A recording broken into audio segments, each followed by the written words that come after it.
They're trying to cheat everyone. They are saying they're teaching spiritual life.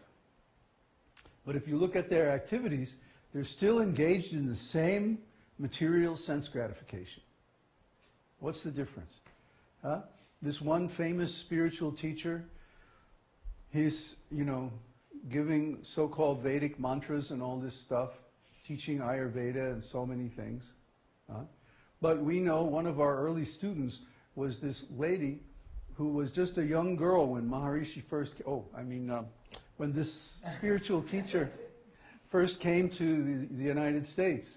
And he was staying as a guest in her parents' home, in her home. And she told me, straight to my face, that this man sexually molested her several times. So this is the spiritual teacher? This is guru? This is rascal. This man should be in jail. Well, he's dead now, so. But still, we don't know how somebody like that can be accepted as a spiritual teacher. It can only be that people must want to be cheated, or maybe it's their karma to be cheated, to accept a false teaching as real, to accept a phony teacher as a genuine. This impersonalist teaching is very dangerous. We've spoken on this many, many times, and we write about it all the time. But it still keeps coming up again and again, like on the forum. How can the soul and God be one and the same? How is it possible? God is always God. If we were actually God, then we would already be God. What is this nonsense? It's just foolishness. It's just wishful thinking. It's like the guy who tells his date, "Oh, you're very beautiful. You're the most beautiful woman in the world." She weighs 300 pounds, You're the most beautiful. What? It's just flattery. It's just like telling people what they want to hear. Yeah, you're God. You can do whatever you like. Give me your money. Yeah, now give me the money.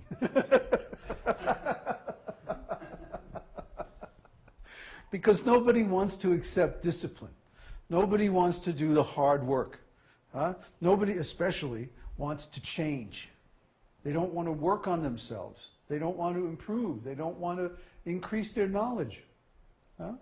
So if they do like that, they stay exactly the same.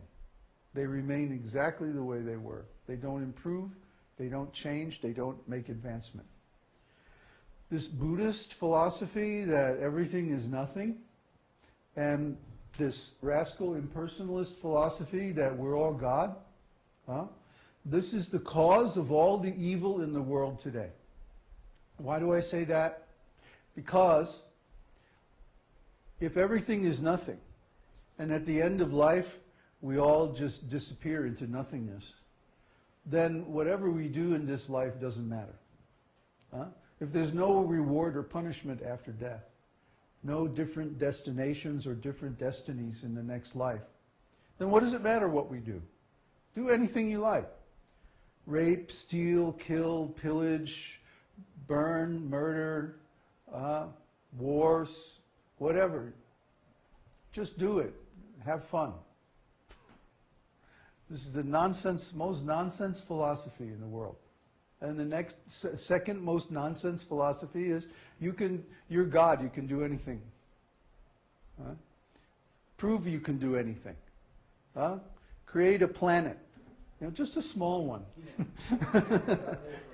What's that? Walk on that water. Yeah, walk across that lake. Just show us one thing that you can do. No, they can't show anything. All they can do is give very sophisticated, flattering talk. Oh, you're God. You are one with everything. You are the Buddha. You are the God. No, you're not. And you can never become God either by any amount of mystic yoga or philosophical jugglery or nonsense, bad logic. None of that is going to make you God. Sorry. That's just the way it is. You know, in life, sometimes we have to accept something that we don't like. Because, why? It's just the way it is. I have to work. I have to support myself. I have to take care of myself. I have to accept responsibility for my existence. No child wants to do that. Every child wants to be taken care of by its parents forever. Why? It's easy. Oh, it's great. They feed me, they dress me in the morning, they carry me here and there. No child wants to grow up. And every child resents having to grow up and take responsibility and work and take care.